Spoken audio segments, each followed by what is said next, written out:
పెహల్గాం ఈ పేరు వినగానే భారతీయుల గుండెలు బాధతో నిండిపోతాయి. దాయాది పాక్ కొట్టిన దొంగ దెబ్బతో పాటు క్షణాల్లో పచ్చని ప్రకృతి, రక్తసిక్తమైన దృశ్యాలు కంటి ముందు కదలాడుతాయి. మానవ మృగాళ్ల చేతిలో అసువులు బాసిన అమాయకులు, వారి కుటుంబాలు గుర్తుకు వస్తాయి. కంటి ముందు భర్తల ప్రాణాలు పోతున్న భయంకరమైన దృశ్యాలు, నుదుటి సింధూరాన్ని కోల్పోయిన బాధిత మహిళల కళ్ల ముందుకు వస్తాయి. దొంగ దెబ్బ కొట్టిన పాక్ను ఎప్పటికీ క్షమించలేమన్న ఆక్రోశం వస్తుంది. మరోవైపు పహల్గాం దొంగ దెబ్బకు ఆపరేషన్ సింధూర్తో కొట్టిన దెబ్బ కాస్త మనసుకు ఊరటనిస్తుంది. అయితే పహల్గాం దాడి తర్వాత ఆపరేషన్ సింధూర్తో పాక్ ఉగ్రమూకల ఏరివేతను మొదలుపెట్టిన భారత్ ఆపరేషన్ మహాదేవ్తో దాన్ని కొనసాగిస్తూనే ఉంది.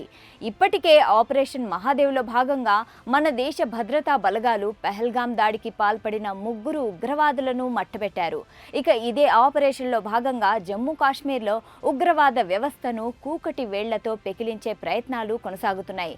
ఇప్పటికే పలువురు టెర్రరిస్టులను ఆపరేషన్ మహాదేవ్లో భాగంగా హతమార్చిన భద్రతా బలగాలు తాజాగా పహల్గాం దాడిలో టెర్రరిస్టులకు సహాయం చేసిన ఇంటి దొంగను రెడ్ హ్యాండెడ్గా పట్టుకున్నారు.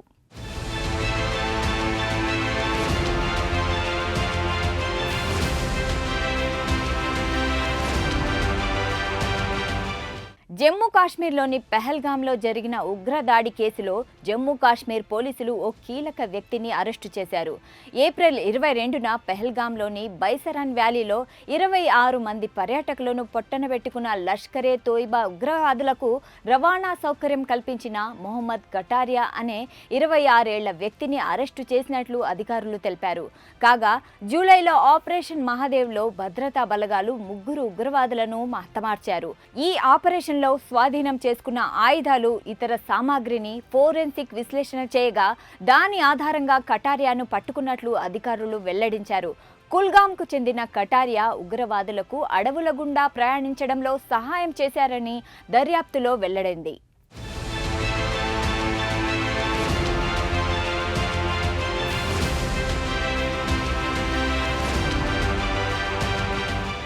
అయితే మొహమ్మద్ యూసుఫ్ లష్కరే తోయిబా కోసం పని చేస్తున్నట్లు గుర్తించారు. 2 రోజుల క్రితం అతనిని విచారణ కోసం పిలిచిన పోలీసులు అనంతరం అరెస్ట్ చేశారు. ఆపరేషన్ మహాదేవ్లో హతమైన ఉగ్రవాదికి సహకరించినట్లు దర్యాప్తులో తేలిందని శ్రీనగర్ పోలీసులు తెలిపారు.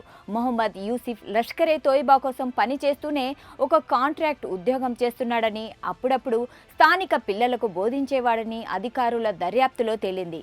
అతనికి కొన్ని నెలల క్రితం ఉగ్రవాదులతో పరిచయం ఏర్పడడంతో వారికి సహకరించడం ప్రారంభించారని తెలిసింది. పహల్గాం దాడికి కొన్ని నెలల ముందు కుల్గాం అటవీ ప్రాంతంలో ఉగ్రవాదులు ప్రయాణం చేయడానికి అతను సహకరించినట్లు ఒప్పుకున్నట్లు పోలీసులు తెలిపారు.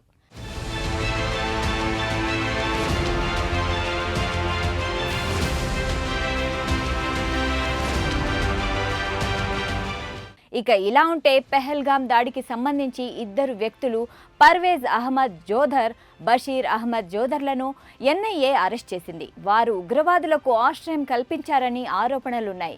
అందులో సులేమాన్ అలియాస్ ఆసిఫ్ను ఈ ఘటనకు మాస్టర్ మైండ్గా గుర్తించారు. మరో 2ని జిబ్రాన్ హమ్టా అఫ్ఘానీగా గుర్తించారు. అయితే ఏప్రిల్ 22, 2025న పహల్గాంలోని బైసరన్ వ్యాలీలో ఉగ్రవాదులు పర్యాటకులపై దాడి చేశారు. ఈ దాడిలో 26 మంది మరణించారు. ఈ ఉగ్రదాడికి ప్రతిస్పందనగా ఆపరేషన్ సింధూర్తో పాక్ భూభాగంలోకి చొచ్చుకెళ్లిన భారత్ అక్కడి 9 ఉగ్ర స్థావరాలను నామరూపాలు లేకుండా చేసింది.